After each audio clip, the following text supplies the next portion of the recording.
Assalamualaikum warahmatullahi wabarakatuh. Selamat siang para pejuang tambak.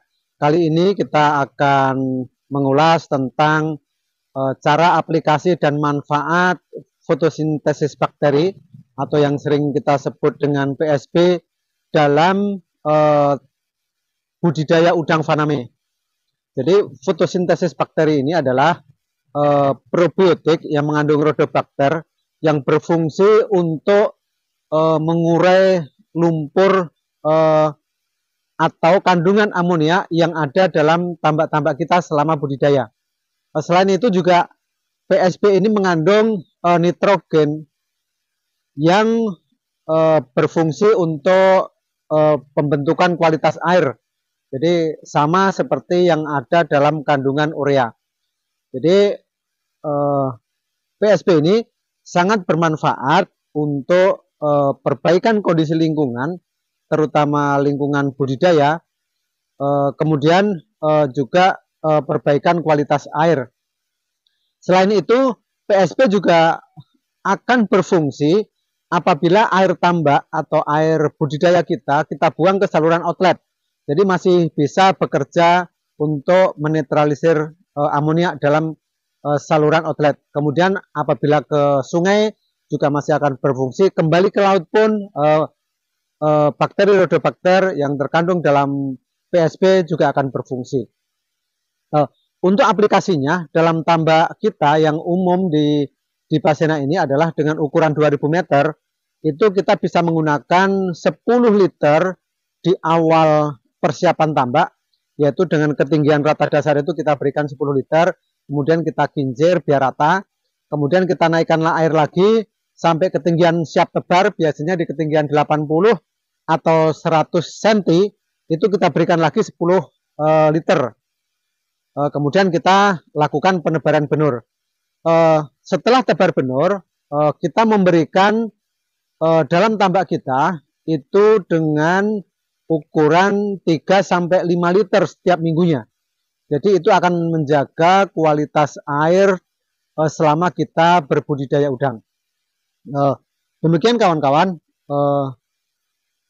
manfaat PSB dalam budidaya dan bagaimana cara aplikasinya sudah saya jelaskan. Mudah-mudahan kawan-kawan masih bersemangat melakukan budidaya walaupun dalam kondisi sekarang ini musim HPND. Tetap semangat kawan-kawan untuk memperjuangkan nasib kita. Salam kompak selalu, salam satu Anjo. Kawan-kawan, sekarang ini kita akan aplikasi PSB dalam kegiatan budidaya yang kita lakukan setiap seminggu sekali, yaitu dosis yang kita berikan adalah 3-5 liter. Jadi yang pertama kita ambil dulu air tambak kurang lebih di 5 liter, kemudian kita ambil PSB dalam galon yang terlebih dahulu kita aduk dulu biar merata.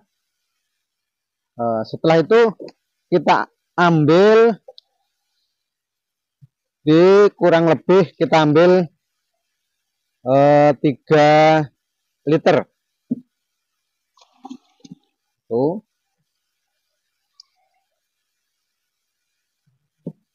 2. 3. Ini cukup 3 liter. Kemudian akan kita tebarkan ke tambak budidaya kita. Nah, karena kini kincir membuat arus atau arusnya sudah berputar, maka tidak perlu lagi kita keliling tambak. Kita cukup dari sini saja di sebelah kincir, kemudian kita tuangkan. Nah, ini PSB yang kita siramkan ke air tambak sudah dibawa oleh arus untuk dibawa ke seluruh tambak secara terus menerus. Jadi begitu kita tuangkan ke tambak, maka akan didorong oleh arus kincir. Nah, ini cukup mudah kawan-kawan Jadi tidak perlu lagi tenaga ekstra dalam kita memberikan PSB nih. Begini saja, cukup. Kemudian jangan lupa wadahnya kita bersihkan.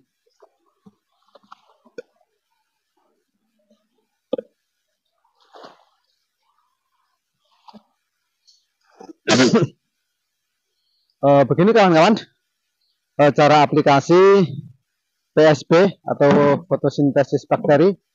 Mudah-mudahan bisa kita gunakan dalam kegiatan budidaya kita. Selamat pagi, salam satu Anjo. Assalamualaikum warahmatullahi wabarakatuh, kawan-kawan anggota P3W Bumi di Barsanda Sejahtera.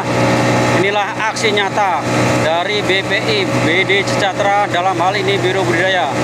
Ini Bapak Basuki dan Bapak Didi telah mengaplikasikan program PSB di Kanal Besar 12. Ini jadi kita mau pakai armada speed PSB yang telah dibuat oleh BPI sebanyak 40 galon. Hari ini dituangkan di Kanal Besar untuk tahap pertama. Selanjutnya kita juga akan, insya Allah kita akan lakukan secara kontinu. Secara kontinu minimal 4-5 kali. Ini setelah ini galonnya udah kita tuangkan, maka ini sampai di BPI akan kita bikin lagi. Begitu jadi kita tuang, begitu seterusnya. Dalam hal ini mohon kerjasamanya kawan-kawan di wilayah anggota Korsa BPS dan BPT untuk kita bergerak bersama-sama untuk mengendalikan bakteri jahat yang ada di perairan kita dengan cara mengembangkan semaksimal mungkin PSB yang dibagikan di Korsa masing-masing guna dikembangkan, yaitu di tingkat Korsa dan BPT masing-masing, sehingga PSB tersebut telah jadi harap diaplikasikan di sub inlet masing-masing, selebihnya untuk dikendalikan di tambak masing-masing. Dengan cara seperti itu maka kita bergerak secara serentak dari Kanal Besar, sub inlet maupun tambak. Dengan upaya ini insya Allah dan yang kita harapkan maka video budidaya kita akan membaik.